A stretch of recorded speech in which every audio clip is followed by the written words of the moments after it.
Hello Tribe, this is Kelly Davis and I'm giving like a short review of the study that I posted about yesterday on the Facebook page.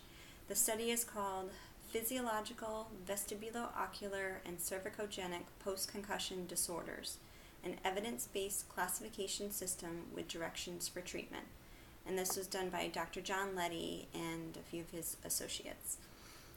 The problem with research getting down to the general public is this study was done in early 2013, submitted for review November of 2013, finally published online October of 2014, and then published in print in the Brain Injury Journal in February, I believe, of 2015. So technically, when you're going to seminars and you're learning about research that's done, something that's been published in 2011 right now is considered current. So as you can imagine, something that's published in 2015 is so current, no one knows about it yet. I was lucky enough to be able to take a seminar with Dr. John Leddy regarding all of this information. So this first video would be a little bit about his study with acute concussion patients, and then the second video that I post will be regarding his study with post-concussion disorders, which is what probably we're all suffering with. So in his initial study, he took healthy subjects and patients that had an acute concussion. They were about 4 to 9 days post-injury.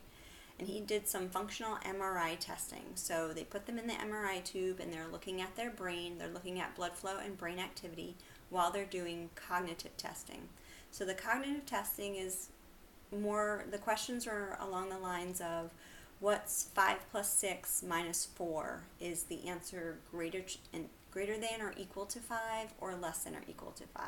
So you would have to do the math, figure out the answer, and then figure out how you're supposed to respond to the answer. So what he discovered is that there was no difference between the healthy subjects and the acute concussion subjects as far as accuracy of your answers and timeliness. So meaning we can answer all the cognitive testing just the same as a healthy subject.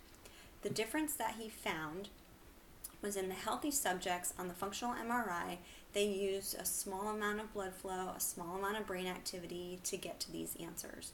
When he looked at the MRI scans of the acute concussion patients, it was just lit up like a Christmas tree. There was an extreme amount of blood flow, an extreme amount of activity just to get to these answers. So what that means for us is that, yes, we can answer all these questions, but we are using up so much more energy, so much more blood flow just to get to these answers. That's probably why we tend to have more fatigue. We have that brain fatigue, the fogginess, what have you, whatever cognitive difficulties you may be having. So from these testing, he was able to determine this is a definite sign of a concussion. The increased cerebral blood flow is a definite sign. So he devised a treadmill test and then an exercise protocol. And from this exercise protocol, he had the acute concussion patients participate in this for about 12 weeks. And after they did the exercise for 12 weeks, they came back and they did another functional MRI. And it showed that their cerebral blood flow and brain activity matched the healthy subjects, people that have never had a head injury in the past. So that was huge.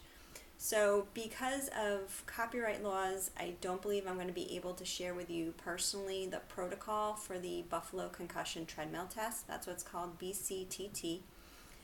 If you bring this information to any physical therapist or if you see a PT, you can bring them the information on this study and they might be able to obtain the protocol. Simply because I had to pay for the seminar, I'm not sure if I'm able to give out all that information. But if you stay tuned to my next video, I'll be going further in depth of how he discovered about treating post-concussion disorders. Thank you.